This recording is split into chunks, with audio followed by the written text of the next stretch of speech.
a dimly lit room, a young man sits on the floor, munching on chips. However, he doesn't dip them into sauce like a normal person would. Instead, he pours the sauce directly onto the chips, which immediately makes him unlikable in my book.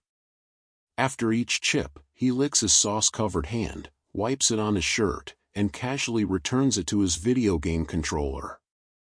The room is illuminated by an old TV, attracting a swarm of buzzing flies that seem to have no effect on the guy. Frustrated with his gaming skills, he loses a match and hurls his controller across the room, revealing the gruesome truth behind the fly infestation: scattered remains of human body parts. Among the horrifying scene are 2 heads, 2 torsos, and various limbs. Unfazed, he picks up a severed hand, inspects it casually, and then gazes into the eyes of one of the decapitated heads, seemingly unaffected except for the foul odor. It's safe to assume he's the culprit responsible for this macabre display. Fast forward 20 years, and we meet our protagonist Hiroki Dan. We'll call him Hiroki from now on. Hiroki is a first division detective and a respected one at that. It is clear that is admired, as well as we see 2 male detectives grateful for his role in saving their careers by cracking a complex serial assault case. Meanwhile, female coworkers are drawn to Hiroki's handsome looks and friendly demeanor. "He's just perfect," one of them exclaims. Later that day, the detectives of Division 1 gather around a TV, watching a news segment about a decades-old murder case involving 2 girls aged 3 and 4. The bodies were cruelly sent to the victims' families, highlighting the heartlessness of the crime. The perpetrator, known to the public as the Butcher Courier, committed these heinous acts at the age of 16 and was released after serving 18 years in prison.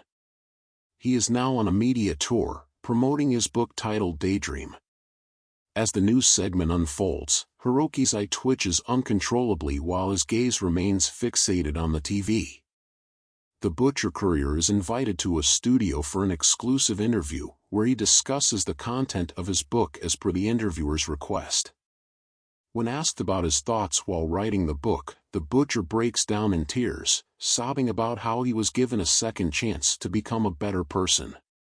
He begs for forgiveness and mercy. The detectives, however, dismiss this display of remorse as a lie, and Hiroki's eye continues to twitch in disgust. The Butcher, now named Sozen Yoshi, sits lavishly in a 5-star hotel, indulging in the finest foods. Despite the luxurious surroundings, his eating habits remain repulsive. Sitting across from Yoshi is a publishing company representative who questions him about the progress of his writing. Without responding, Yoshi suddenly grabs the representative with one hand, brandishing a knife in the other. "Would you like to know how I cut them apart?" Yoshi giggles, sending chills down the representative's spine. Eventually, Yoshi releases his grip and sits back down, recounting his gruesome acts. He hysterically laughs, comparing the victims to the representative's own children, tormenting him with the imagery of their suffering. The representative, devastated but determined, decides to entertain Yoshi's craziness. After a while, he politely asks Yoshi if he can arrange a meeting with the victims' families, with reporters present, for publicity. Yoshi slowly extends his hand toward the representative's throat, tightening his grip. Saying that that's how he likes to kill, using his bare hands. For Yoshi, seeing life fade away before his eyes is thrilling. Then Yoshi let go and finally acknowledged what the representative asked of him, yet he refused, saying that it's his job, so he should hand it to. And just like that, Yoshi laughs, saying he'll see him next week. Yoshi stands on the train, lost in his own dark thoughts. His eyes wander aimlessly until they fixate on a child, a little girl, resting on her mother's shoulder.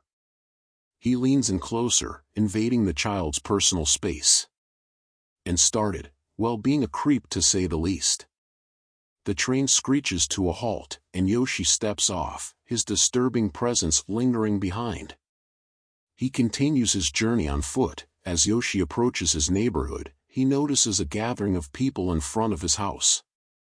Their voices rise in anger and frustration, forming a small riotous crowd. the air crackles with tension as they shout slogans and hold up signs demanding justice. To not get noticed, Yoshi took a back alley without a worry on his mind humming. Yoshi comes to a stop, leaning against a weathered wall. He reaches into his pocket and pulls out a pack of cigarettes, casually tapping one out. With practiced ease, he lights it, the tip glowing with an orange ember. As Yoshi leans against the wall, lost in his smoke-filled moment, our main character lurks in the shadows of a nearby window. Merging seamlessly with the darkness, our MC's presence remains hidden, observing Yoshi's every move. With a devious smile, our MC reveals a taser, poised and ready.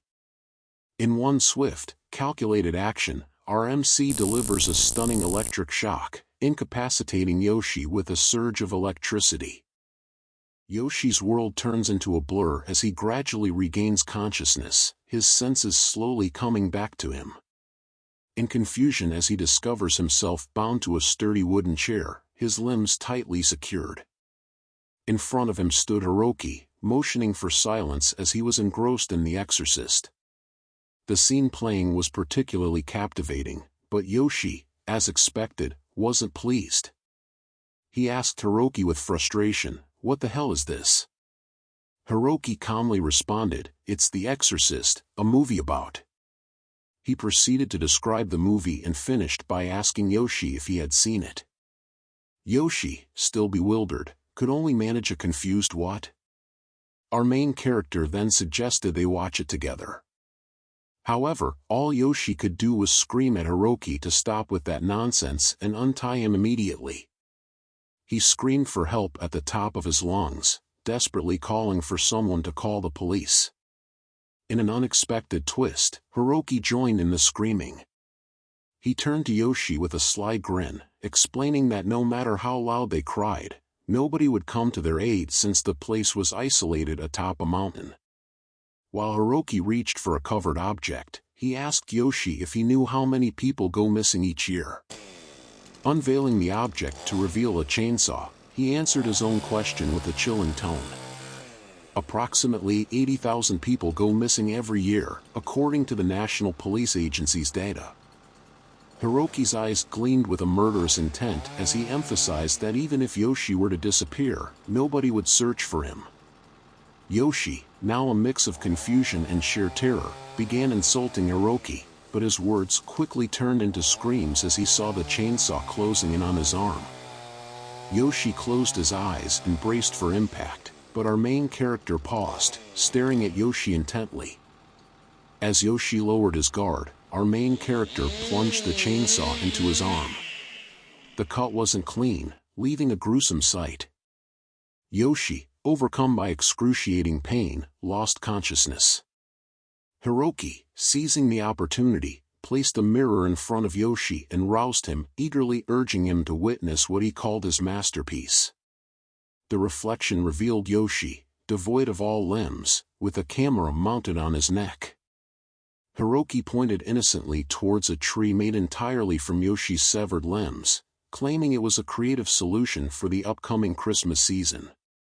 With the camera poised, Hiroki knelt down, prepared to capture an image of Yoshi's anguished face, informing him that his motivations were not driven by money or revenge, but rather a desire to witness the sheer desperation and hopelessness within him. Yoshi pleaded to be granted a merciful death, but Hiroki reminded him of his earlier promises during the interview, promises of remorse and apologies that were, as expected, nothing but lies. As for Yoshi's pleas, Hiroki granted his request. Later that day, Hiroki sat by a cozy fireplace, donning his Christmas sweater and humming a tune, cradling a hot drink in his hand. He carefully placed Yoshi's face picture, with the number 27, into a cherished photo album, and made his way to a confessional booth in a nearby church. Within the confines of the booth, Hiroki poured out his heart, confessing how he had torn apart the forces of evil and buried them, ensuring they left no trace. The confessor, perceiving Hiroki's words as trivial concerns, commended him for his righteous actions. In the midst of his confession, Hiroki shared the story of a dear friend, expressing his earnest desire to reunite with him in the eternal kingdom of heaven. It became clear that this longing fueled Hiroki's commitment to perform countless acts of good deeds.